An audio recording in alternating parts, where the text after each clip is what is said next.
The Otomo War of Conquest was over, and that brought an atmosphere of peace to all the lands which had so rapidly fallen to them. The bickering of the noble families could no longer spill over into bloodshed, for nothing happened without the approval of the high and mighty Otomo family. Christianity set in absolutely, wiping the old ways from popular consciousness with such incredible speed that it can only have been down to Yoshishige's work to prevent Christians being liable to extradition by Yoshiaki. It was a potential cause for concern, since the import of Western arms and beliefs still needed to continue. Luckily, Yoshiaki had a plan to have as many ransomed men as he needed delivered right to him. The first step was already being taken.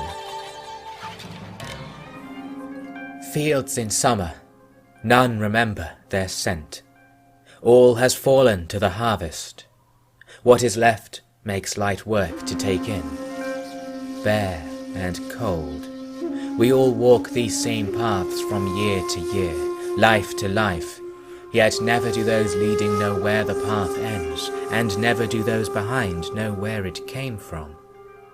The waking call of winter echoes in halls of stone, unheard. 3 sit quietly watching the door, knowing already who will enter. The secret of a new season. The power for spring to need no winter herald. Who will take it? Who will deserve it? The answer was too simple to believe. All the land plays while the trees grow frail. No heed is paid. Did they see that each tree has but 2 branches left? A storm rolls in, and the falling leaves are swept away by the wind.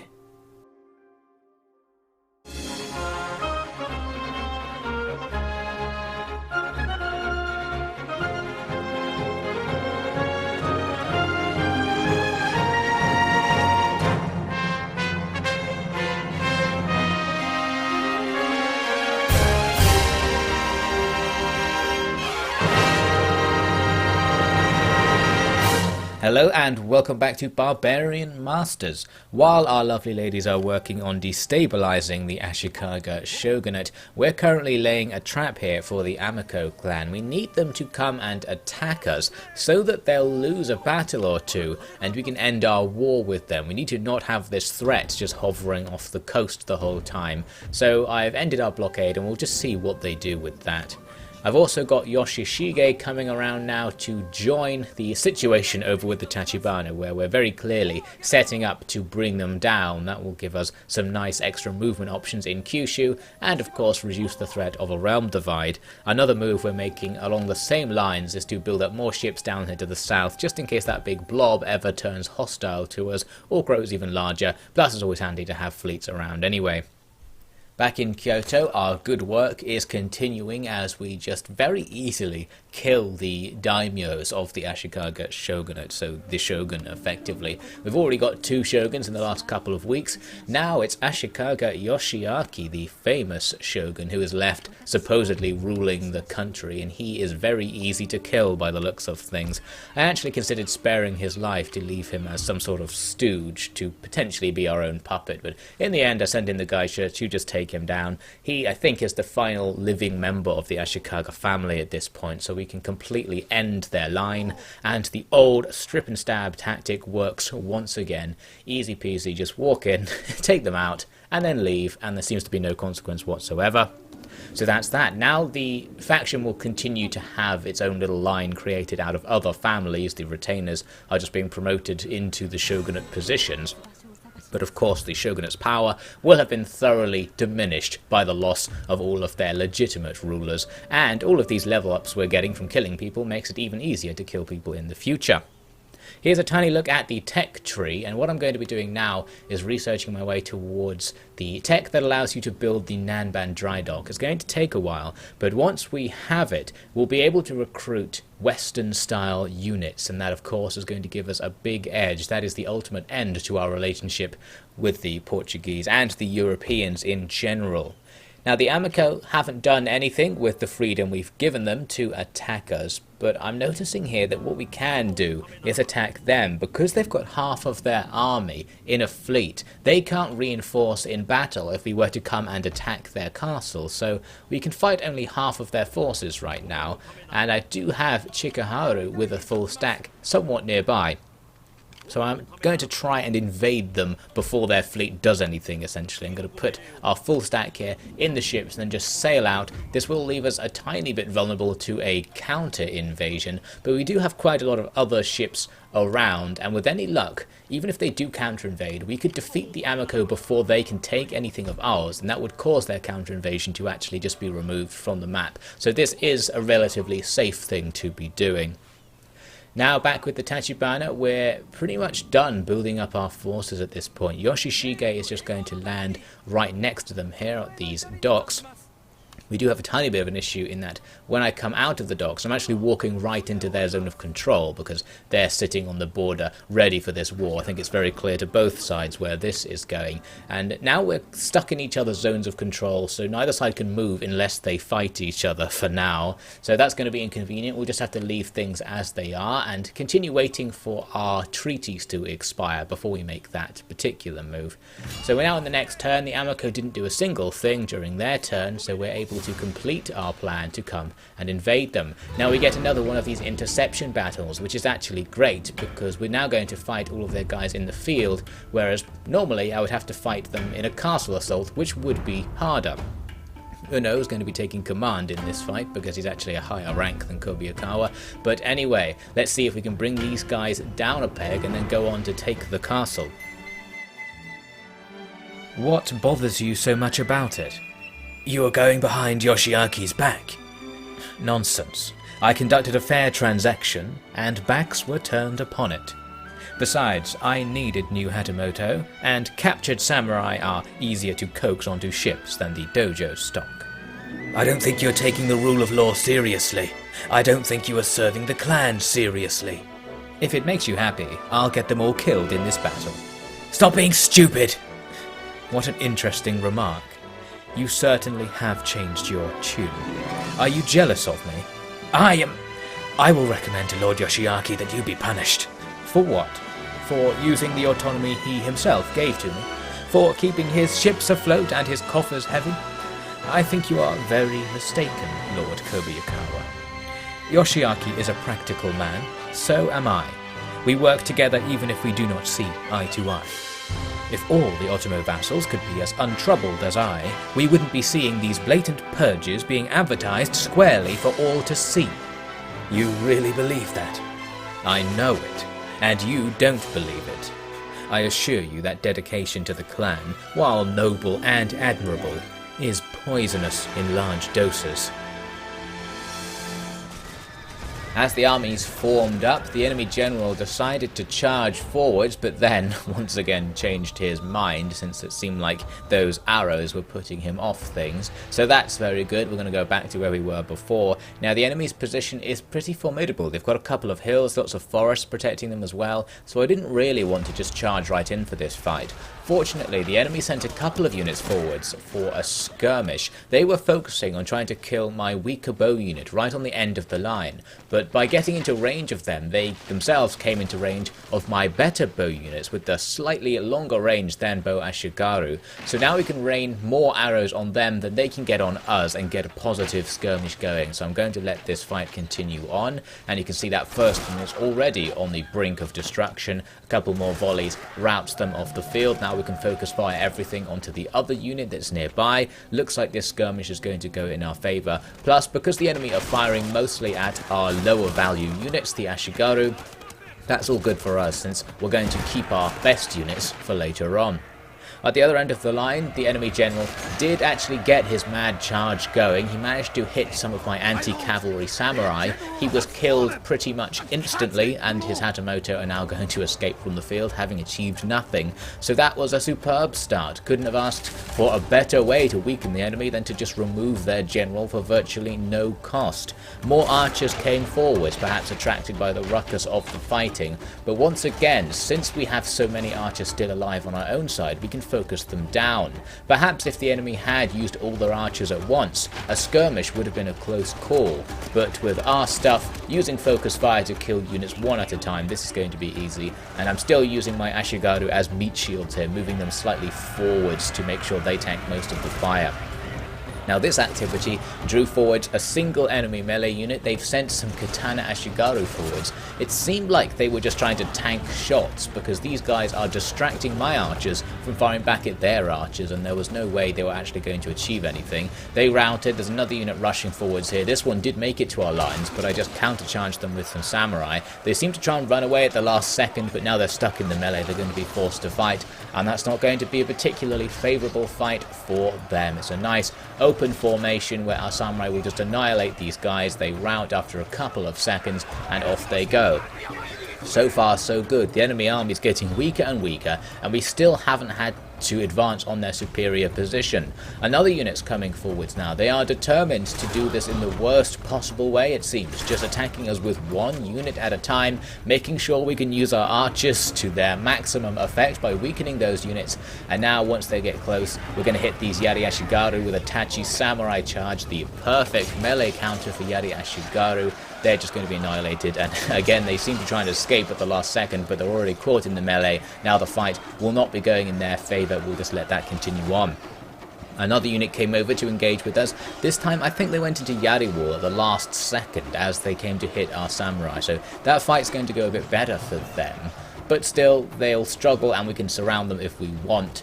I was still watching the enemy army though, and now we see they are starting to abandon their position. In fact, they were doing something quite strange. It looked like they were going to put their whole army in an attack on our left flank, which I'd never seen the AI do before. But it turned out they were planning something different. You can see they've put their generals over here on this other hill. It seems they just wanted to move their entire formation to a hill that was on our flank. This meant they had to run through an awkward path where many of their units were killed by us, since we could just rear attack them or hit them with archers as they went. Now I'm struggling to get a front line going. Both sides not really wanting to engage in that little skirmish there. We're going to try and get something together to face this enemy's new position. They're still on a hill, but now they're more willing to come down and attack us. We are going to get a roughly equal terrain-wise engagement. Their cavalry there wasted their charge bonus by just touching the front of our front line and being forced into a melee. Now the rest of their stuff's going to start hitting us, and while our front line are mostly samurai units, on the flanks, for some reason I'd put the no Daichi samurai, who are the worst choice for the flanks, since they can't use their charge bonus and they're worse in melee than regular samurai. But that said, they're still going to be better than what the enemy have. The enemy have lots of drafted Ashigaru troops who aren't going to be especially effective even against not particularly well composed samurai formations. Once everything started charging in and the deadly grind started, I came in from behind with our own cavalry to just smash them apart. I'm using Katana Cav in wedge formation there to just smash the center of the enemy's line and split their army in two. This was very effective. The units they're hitting just rout, and this is causing chain routes nearby, and as more cavalry come around to seal the deal, the enemy army tries to escape at the last second. They were just a tiny bit too late though. As they go, our cavalry just rampage through. Their army is going to be totally destroyed there. That's a decisive victory for us. Things went surprisingly well actually. That could have been a challenging battle, but the AI completely threw it at just about every stage of the engagement, and really our losses were very low in comparison to theirs, so that was fantastic. So now we need to see what's going to happen because of that. The game seemed to take a while to decide what should happen as a result of that win, and ends up deciding that we're going to do a castle assault on them. The balance bar wasn't completely as far in our favour as I thought it might be here. They get some garrison units, and there were a few survivors from that last battle. But that said, I didn't want to go straight into another battle, one that was probably going to be quite easy, so we'll just auto-resolve that and hope that nothing too bad happens. And indeed, the result here is absolutely fine. We only have the option here of occupying. Well, there's loot as always, but loot is always a bad idea in this game. So we're going to have to take the island, and that means we're going to have to sit here for a long time in order to convert it to Christianity and prevent it from rebelling.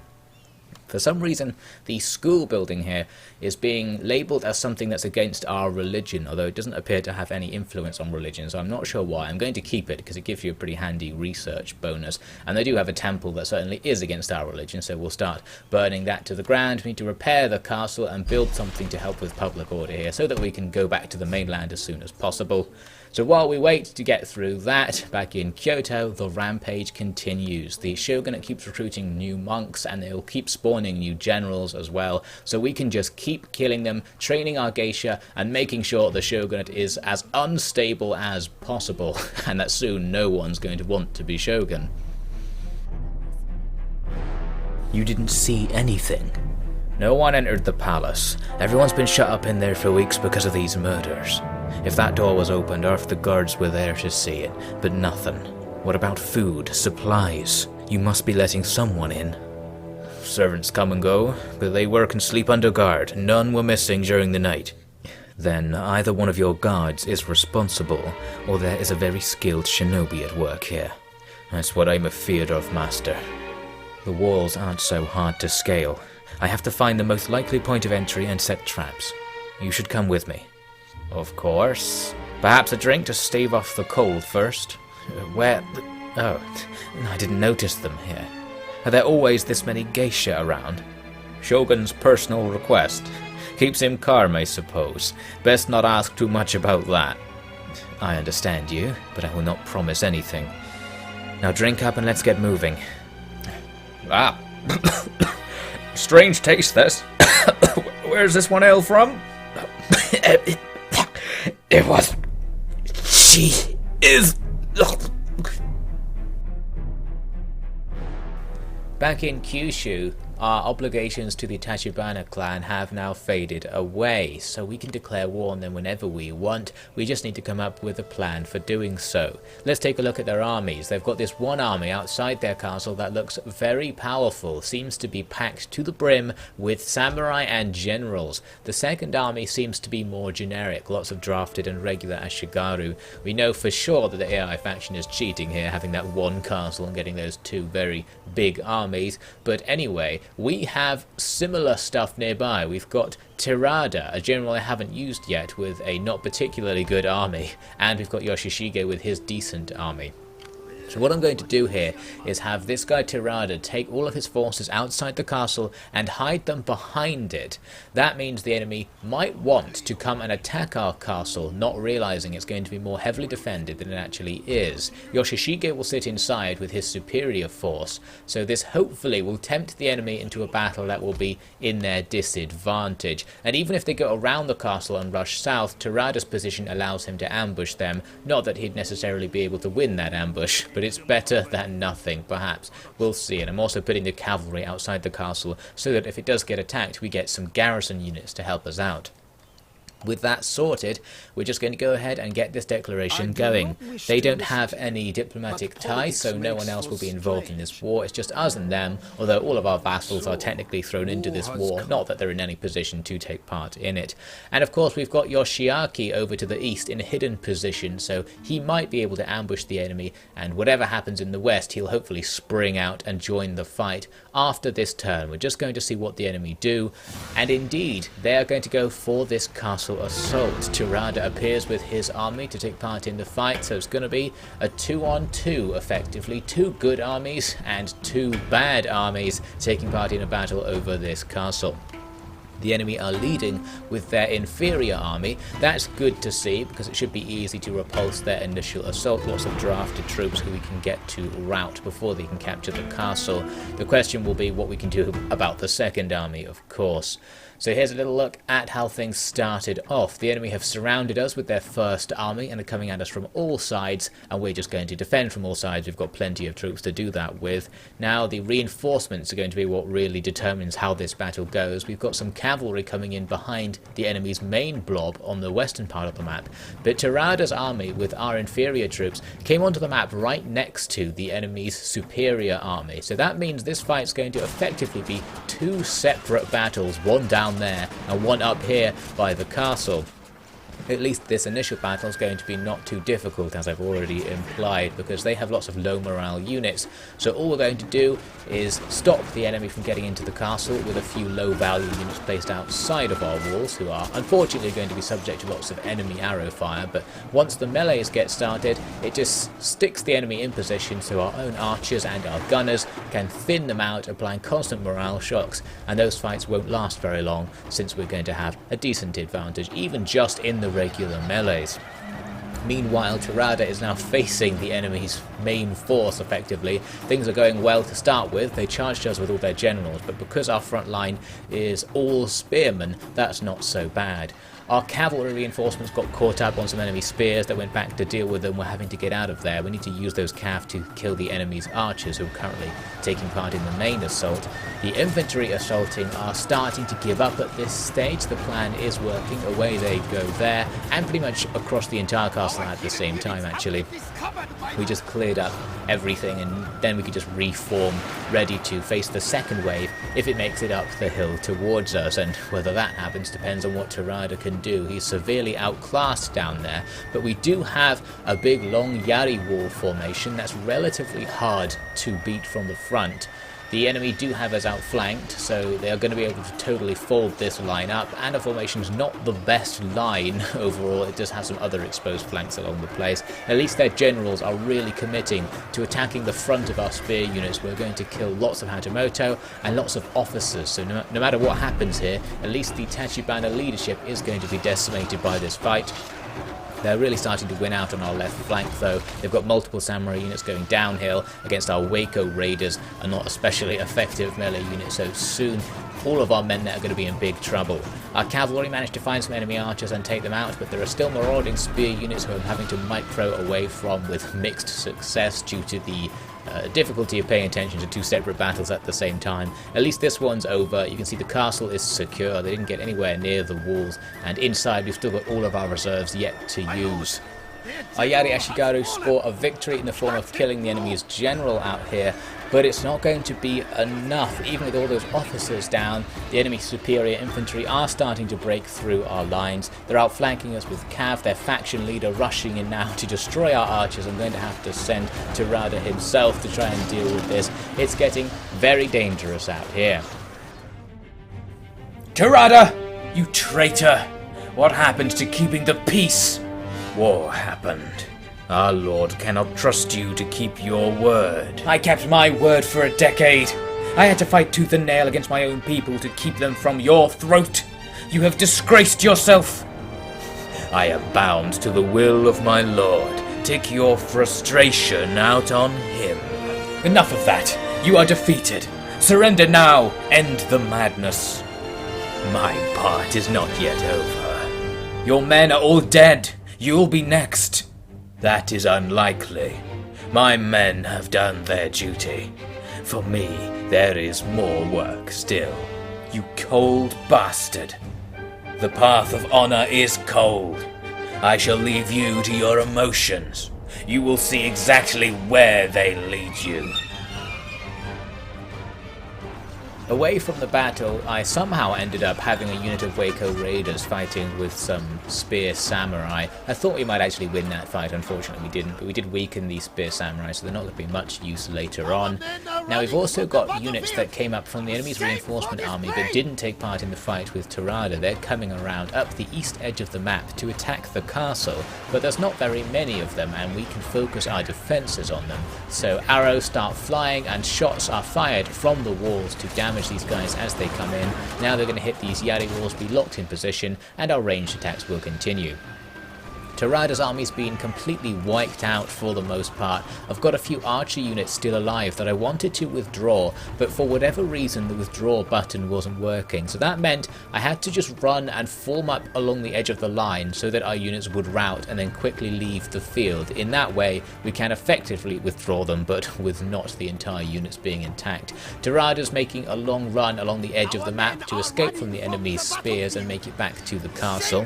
And our own cavalry are finally being being deployed. I had some cav inside the castle and the cav that came in from reinforcements, of course, who can now try and deal with the enemy's isolated archers, taking tons of friendly fire as they did so, unfortunately, but they were successful in getting rid of these units and annihilating them as they routed away.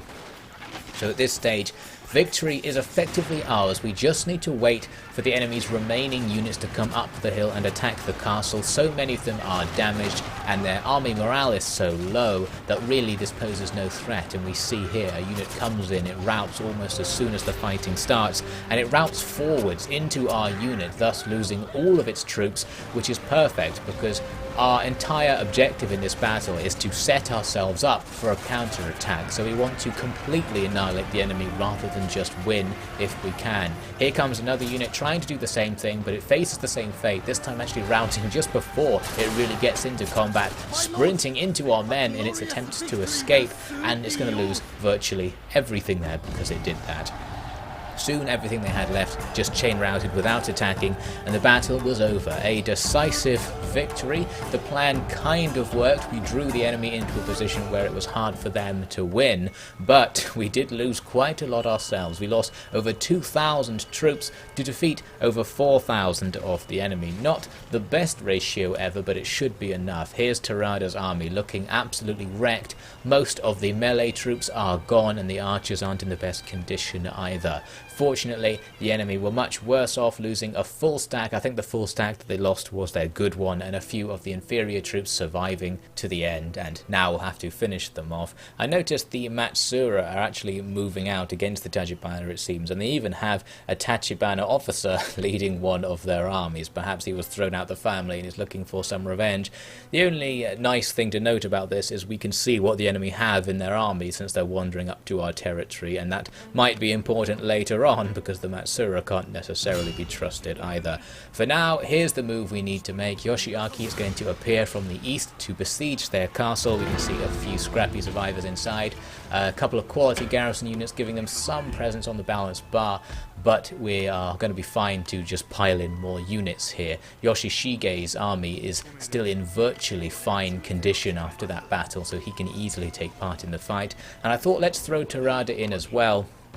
It's not going to make a huge difference, but having him there gives him a tiny bit of experience, so we might as well do that. The balance bar didn't actually change all that much after adding all that stuff in. I was surprised by that, but we're still going to get a virtually free win as we just finish off these scraps of the Tachibana clan, and with that we're going to occupy this territory, thus securing our route between western and eastern Kyushu along the north side of the island. A very strategic thing to have. Plus, of course, that's one fewer clan that might betray us in the event of a realm divide, the inevitable event that is. Now, I noticed here that you can build the school chain, which allows us to get buildings that will increase our civil research rate. That's going to be really useful. That means we're going to get that sweet Nanban tech quite a lot earlier if we do this, and spam buildings elsewhere like churches, which also increase the rate. So I am going to focus on doing that. In the meantime, we just need to prepare our forces, get them back to full strength, and start thinking about who else we might need to deal with to make sure we're secure when everything starts going wrong. The series of murders in the capital left the country without a shogun, although that was not such a dramatic shift. The number of lords considering themselves to be shogunate vassals were few, and for those openly ruling their clans independently, their cause was only strengthened. Foremost among this group, of course, was Otomo Yoshiaki. He was the prime suspect, but no evidence connected him to the crimes. His alibi of being embroiled in a dispute with the Tachibana of Kyushu seemed like a mitigating circumstance. Perhaps the fallen Ashikaga family had simply failed to pay some hefty debts. The truth of the matter was known only to a select group of carefully groomed women and the puppet master now leveraging another victorious battle to grow his power further.